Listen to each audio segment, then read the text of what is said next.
melihat hadirnya undang-undang Perpres yang sudah dikeluarkan ini, tentunya menjadi resah dari kawan media di Aceh pada umumnya, karena saat ini Pemda maupun Pemprov sendiri sudah merancang untuk membuat e-katalog. Jadi e-katalog itu akan diminta verifikasi faktual ataupun sertifikat yang bisa untuk melakukan kerjasama dengan pemerintah.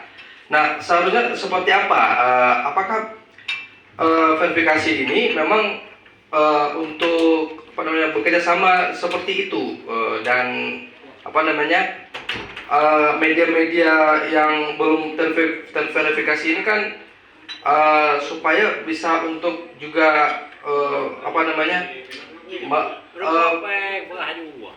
bisa bekerja sama tanpa ada batasan itu. Mungkin itu bisa digambarkan supaya bisa terang di sini.